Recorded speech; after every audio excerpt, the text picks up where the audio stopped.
அஸ்ஸலாமு அலைக்கும் வரஹ்மத்துல்லாஹ். நண்பர்களே, இன்றைக்கி வந்து ஒரு புதுசாக ஒரு சிக்கன் கிரேவி. என்ன அப்படின்னு சொன்னால், சிக்கனு, ஒரு டப்பா தயிர், கொத்தமல்லி தான் மல்லி. இப்போ வந்து கொத்தமல்லியோடைய சிக்கன் கிரேவி தான் செய்ய போகிறோம். நாலு வெங்காயம் சின்ன சைஸில், ஒரு 4 பச்சை மிளகா, கருவேப்பிலை, இவ்வளோ தான் இதோட டிஷ்ஷு. கொத்தமல்லி சிக்கன் வறுவல் அப்படின்னு சொல்லி செய்ய போகிறோம். இது சூப்பராக இருக்கும். இதோட வீடியோ வந்து முழு வீடியோ இன்ஷால்லா பதிவு செய்கிறேன். அப்படியே பாருங்கள். பார்த்துட்டு நீங்களும் செய்யுங்க. எப்படி இருக்குன்னு பார்த்துட்டு கமெண்ட் பண்ணுங்கள் இன்ஷால்லா.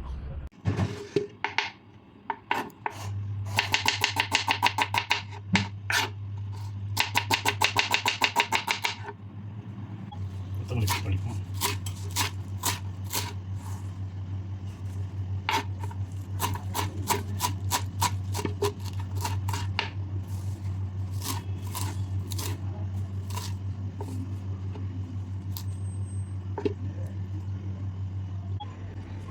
கொத்தமல்லி கட் பண்ணி மிக்சியில் போட்டு நல்லா அரைச்சிக்கலாம்.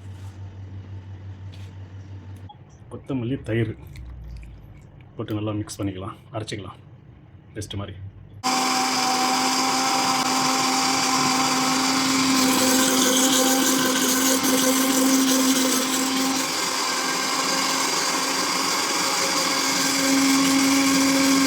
சட்டியை வச்சாச்சு.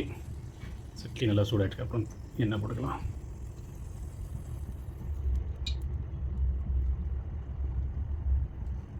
எண்ணெய் சூடாச்சு. மிளகு, ஜீரகம், பட்டை, லோங்கு,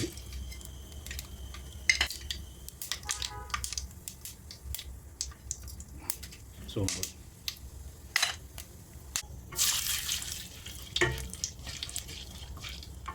பெருசு பெருசாக கட் பண்ணி வச்சு வெங்காயம் போட்டுக்கணும். ரொம்ப வதங்கக்கூடாது, லைட்டாக அதுனா போதும்.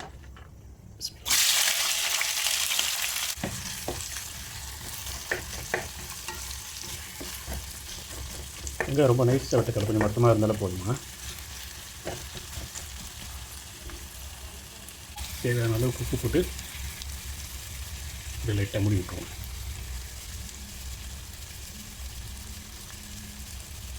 போட்டாச்சு. தேவையான அளவுக்கு மூடி விட்டுருவோம்.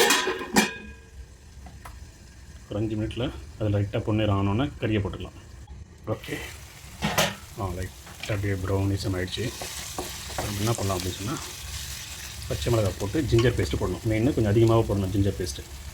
ஒரு 3 பச்சை மிளகா, ஆல்ரெடி 2 பச்சை மிளகாய் போட்டு மிக்சியில் போட்டு கொத்தமல்லியில் போட்டு அரைச்சிருக்கு.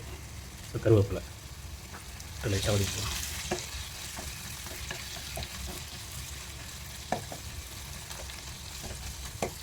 அப்படியே ஜிஞ்சர் பேஸ்ட்டு போட்டுக்கலாம்.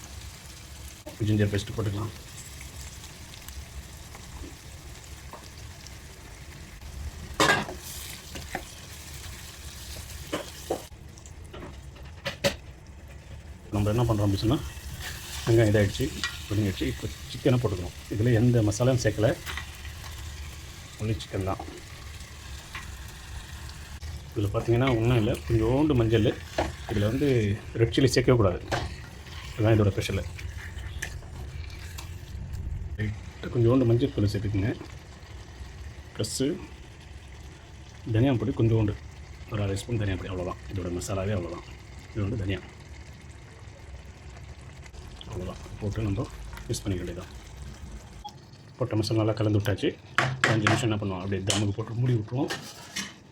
அதுக்கப்புறம் அரைச்சி வச்ச மல்லியும் தயிரும் கலந்து மல்லியும் போட்டோன்னா மல்லி சிக்கன் கிரேவி ரெடி ஆகிடும். ஒரு 5 நிமிஷம் அப்படியே மூடி விடுவோம். ஓகே, சிக்கன் கொஞ்சம் நார்மலாக வந்துடுச்சு. ஓப்பன் பண்ணி நம்ம அரைச்சி வச்ச கொத்தமல்லி தயிர் போட்டுருவோம். போட்டுக்கிறோம். கொஞ்சம் தண்ணியாக ஆகிடுச்சு. க்ரீன் கலர் சிக்கன் கிரேவி, கொத்தமல்லி சிக்கன் கிரேவி. ஓகே, தெரியுதுன்னு நினைக்கிறேன். ஸோ க்ரீன் கலர் கொத்தமல்லி சிக்கன் கிரேவி ரெடி. ஸோ கொஞ்சம் தண்ணி ஆகிடுச்சின்னு நினைக்கிறேன். அரைக்கிறதுல கொஞ்சம் பேஸ்ட்டு கொஞ்சம் அதிகமாகிடுச்சு. பரவாயில்ல, கொஞ்சம் ஹை ஃப்ளேமில் வச்சு நம்ம வந்து ட்ரை பண்ணிக்கலாம்.